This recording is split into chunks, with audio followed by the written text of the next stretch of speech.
Hey y'all, welcome back to our very bookish channel. My name is Amanda, and today I'm going to be reviewing The Familiar by Leigh Bardugo.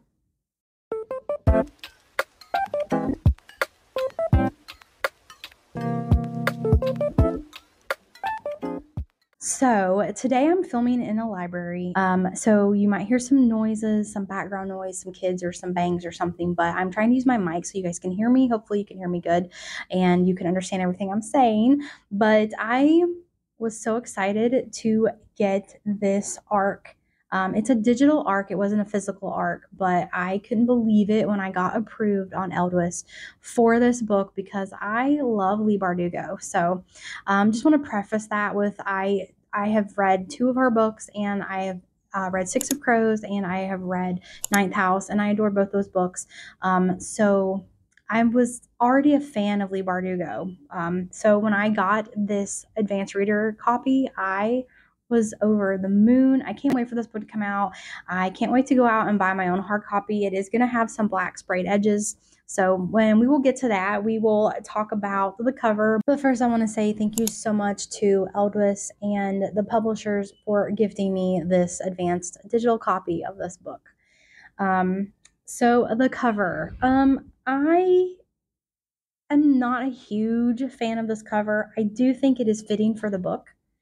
But here's the cover, and I'm sorry if it looks small, but the way Eldwis works, you have to read this book in their reader. You can't send it to Kindle or anything, so you're kind of reading it off the internet. But that's what the cover of the book's going to look like. It is going to have the black sprayed edges. At least the first edition is going to. I love the text. I would kind of rather the title be bigger and more pronounced than the name because that's one of my quirks. It just bothers me when the author's name is bigger and bolder than the title of the book, because when I talk about a book, I want to talk about the title. If I just say the author, then you don't know what specific book you're talking about. But if you talk about a title, then you kind of know what the author is if you're familiar at all with the book. So I don't know. I really like to have the title bigger, but I do love the font used in this book.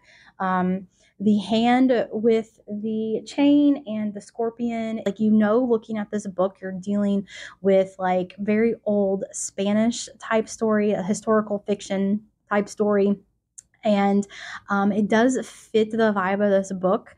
I mentioned this when I did my March wrap up, and I'm not sure the order of these videos coming out. So if you haven't seen the March wrap up, I did mention this in that. But Leigh Bardugo's writing, no matter what she writes about, her stories are very, very different. But the writing just has this dark vibe and theme, and I love it.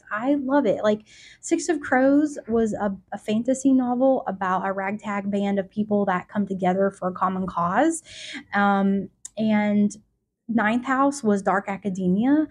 So two very different type stories, but very similar vibes, and I love that. Like, I feel like the more I read about Leigh Bardugo, or I feel like the more I read her stories, she's going to be one of those authors that I can probably tell she's the author just by reading the story. Not right now, but the more that I read, I have not read the Shadow and Bone trilogy. I plan on reading Shadow and Bone trilogy and then the Six of Crows duology back to back. This year sometime, because I do want to get to all of her books.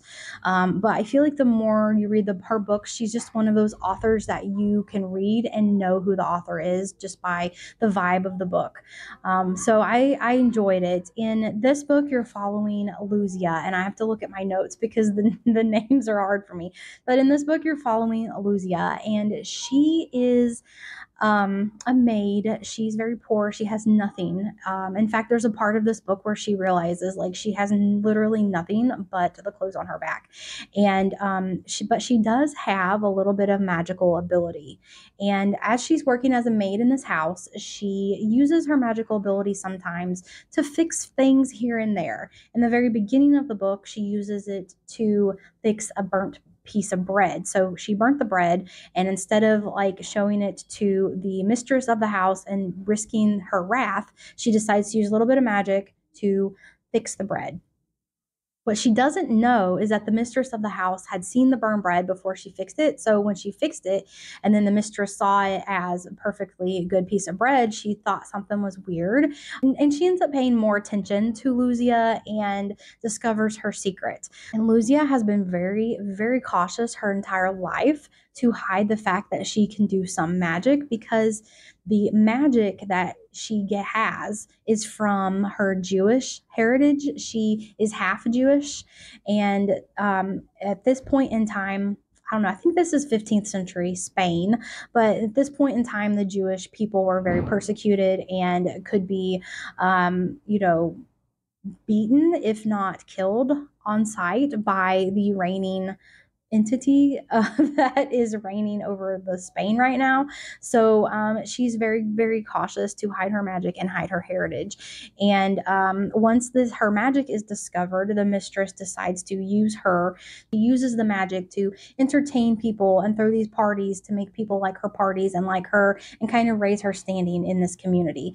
So while Luzia is doing these magic acts, and a man named Antonio Perez hears about these magic parties, and he decides that he is going to use Luzia for his own advantage. He wants to enter Luzia on his behalf in a tournament to be the king's champion and win favors back for the king. So he finds Luzia and he forces her to enter this tournament where there are 3 trials, and the winner will be the king's champion, and all of these prizes and awards and riches and opportunities follow if you win. So he wants to force Luzia to do this, and Luzia decides that it might be in her interest to do this as well because she could get something out of it. And Perez also decides that this man that works for him is going to be her trainer. And then this man calls himself the Familiar, and that is where the title comes from. There is a man, he's known as the Familiar. He calls himself the Familiar. There's lots of rumors about him and his past and his history, where he comes from, the things that he does. So he has a very dark rumors swirling around him. And, I just loved this book. I love discovering details about the Familiar. I loved following all of these characters and their development. One of the reasons that A Court of Silver Flames was my favorite book of the ACOTAR series is I enjoyed so much following Nesta and her character development, how she developed physically, emotionally, mentally throughout the books, just got stronger and became a better person. And you're doing the same with every character in this book. You're following their journey. The book is very entertaining. There's lots of action, with the trials and the magic, and King's rift with Antonio Perez, and the politics of the world. It's all very interesting and very entertaining, but you're also following the stories of these individual characters and how they all progress as people, and they just become different.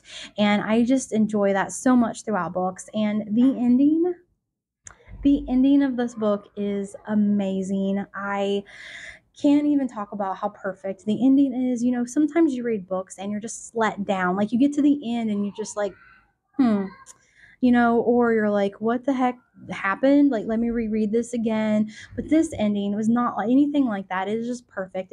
It's poetic. Like, it reminded me of a Shakespeare play, and that kind of poetic ending. And I enjoy this book so much. It's highly recommended, 5 stars. I can't wait to go out on April 9th and buy this book.